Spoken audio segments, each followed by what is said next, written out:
The Life of Captain Marvel. Yeah, don't talk down to me, that's not gonna work now. Packed all my clothes and I moved out. I don't even wanna go to your house. Every time I sit on that couch, I feel like you lecture me. Eventually, I bet that we could've made this work and probably would've figured things out. But I guess I'm a let down. So listen, I'm not going to spend a whole lot of time on this because, quite frankly, I don't like wasting a whole lot of time on books I didn't enjoy. I'm going to tell you right up front, I did not enjoy this book. It's 2 out of 5. There are some things I like about it, so I'll start with that. But, yeah. All right, let's just get into it. First off, the art's good. The art's good. It's good both in the flashback. They got 2 separate artists. They got an artist for the flashback sequences, and they've got artists for the modern sequences. And it's fine. It's good. It's perfectly good art. So that's not my complaint there. I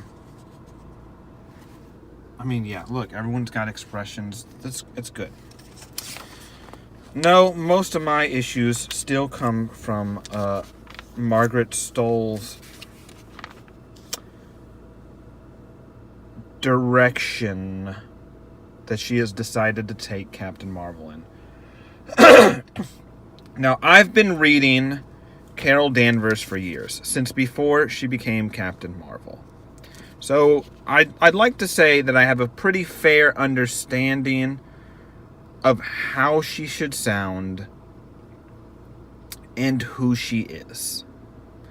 I'm not going to say I have an exhaustive understanding of who she is, and I'm not going to say there's not room for stories to tell. All I'm going to say is, listen, even I was a Carol Danvers fan for a long time, even through the Civil War II storyline, when they decided to make her a bad guy.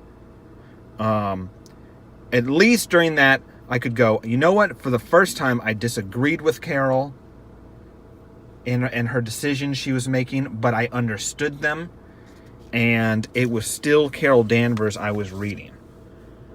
Since Margaret Stoll took over, starting with the Mighty Captain Marvel series, honestly, that was the first time I dropped off. I got about 3 or 4 issues in, and I'm like, I can't do this. This isn't Captain Marvel. This isn't Carol Danvers. At least not Carol Danvers as I know her. Which I would say is not Carol Danvers. And she's not the only person to have this problem. Dan Slott has had the same problem with Peter Parker lately, where it's just not Peter Parker. It's not Spider-Man. Okay? And I don't know what it is with some of these newer writers coming in, if they don't do their homework, if they don't go back and read. But I mean, look, she is a raging maniac in this book.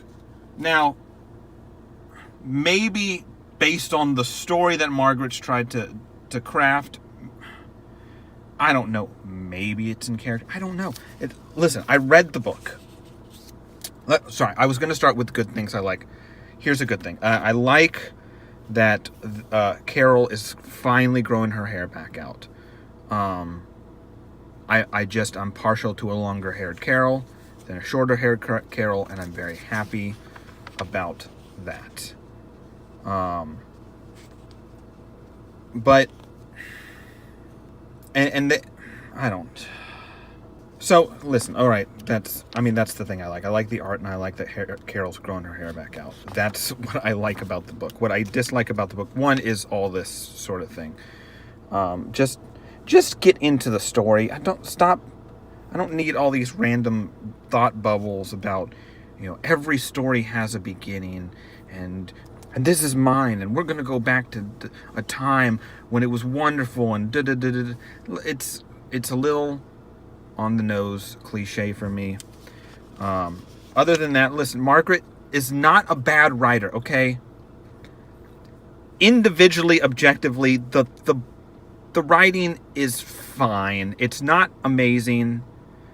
It's just fine. But basically, Margaret has decided, after the Mighty Captain Marvel and I dropped off of that, I was trying to give her another shot. But you can tell I'm frustrated. I'm trying to get through this. Turns out Carol has massive daddy issues. Right? Why does she have daddy issues? Well, apparently, because Carol is a woman in an era where there's not actually major problems for women like there used to be, we have to give her massive problems, right? And it has to be centered around men. And you can say that's not what this is. I'm sorry, it is. That's what this is. She has to suddenly have daddy issues.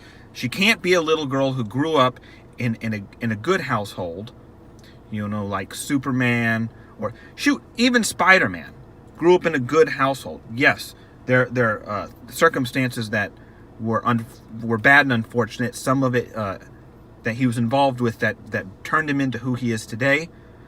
But he grew up in a good household, and maybe I'm just partial to heroes who grow up in a good household. I'll fully admit that maybe that's my problem. I don't know. But suddenly she has daddy issues, and it's because her father is massively abusive. And he's an alcoholic. He's massively abusive. He beats his children mercilessly, apparently. He beats his wife.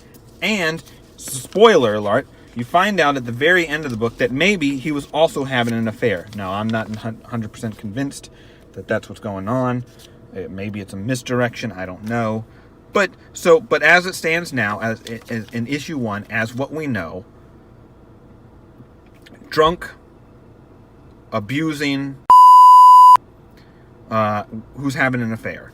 He is literally the worst guy. And not only that, Carol also doesn't get along with the rest of her family. She resents her mother. She subtly, low-key despises her brother, who kind of despises her back. Now, I'll say this, within the context of the abusive father storyline, maybe that's true to who this Carol is. But and then there's this, oh my gosh, and then there was this random thing out of left field where she taps the thing and it sends a signal, and now there's like an alien Kree baby. What is this that's coming to Earth? But this book is about family, y'all. It's about family.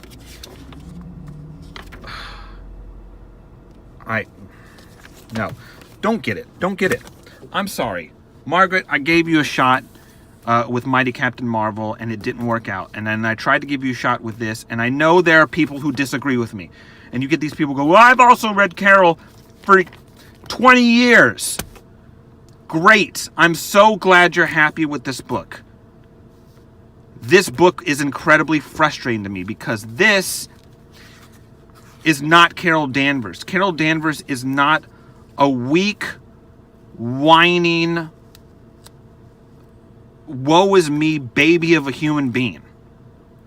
She's a strong, driven, independent, intelligent female hero that we looked up to for decades and has now been. Why is her neck so long in this image?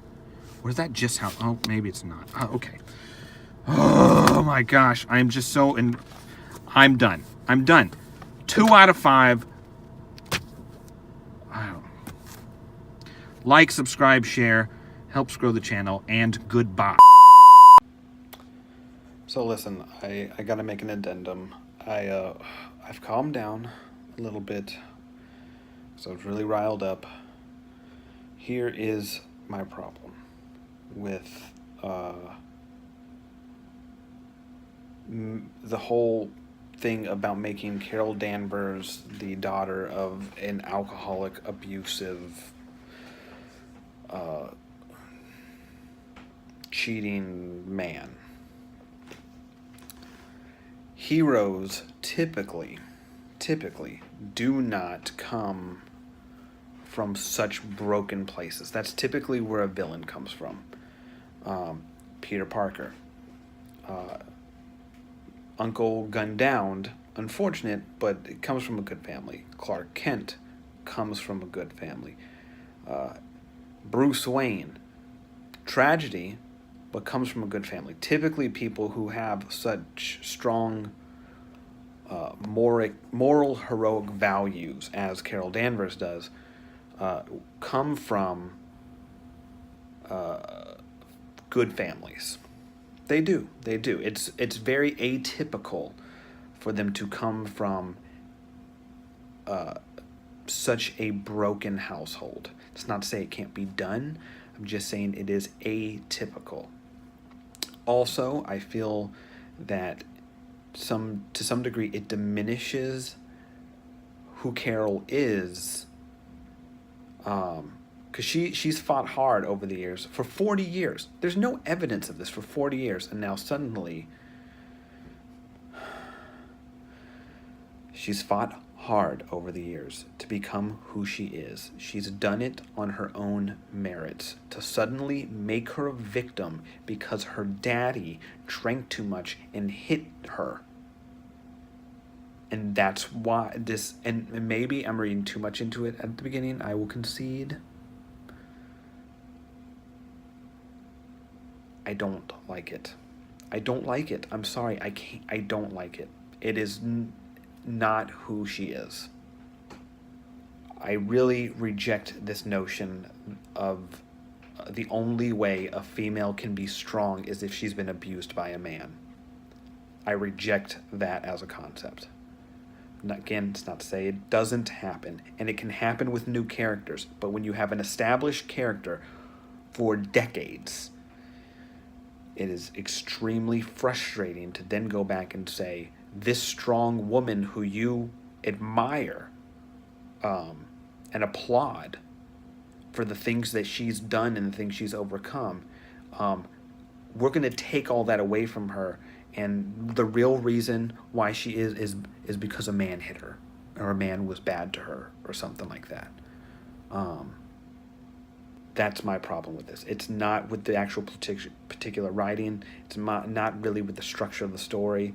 Certainly not with the art. The art's fantastic. It is, I have a fundamental disagreement on who, with Margaret, on who is Carol Danvers and what makes her tick.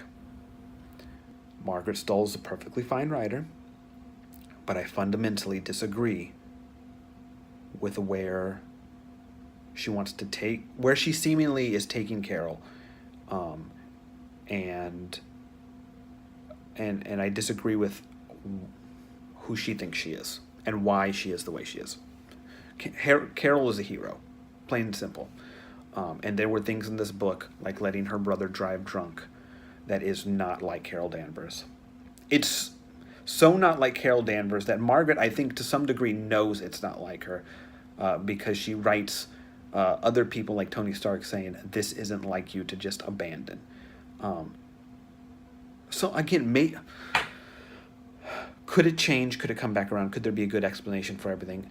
Yes, I'm sure there could. But again, heroes do not typically come from such broken homes. And if they do, they at least have someone that they look up to. But right now, as it is written in this issue, Carol comes from a home where her father beat her mother and beat her brothers and beat her and was an alcoholic and was a womanizer and was a really, really bad guy.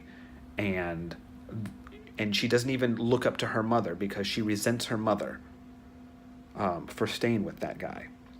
And she resents her brothers. So I'm sorry. That's where a villain comes from. A villain comes from a place of resentment. That's not where heroes come from. It's just not. I'm sorry. Sorry. And again, that's not to say no person can not overcome obstacles like that. But again, in the last 40 years, there's been no evidence of this sort of thing. And I'm getting off on a tangent. This is a long addendum. All right. Goodbye.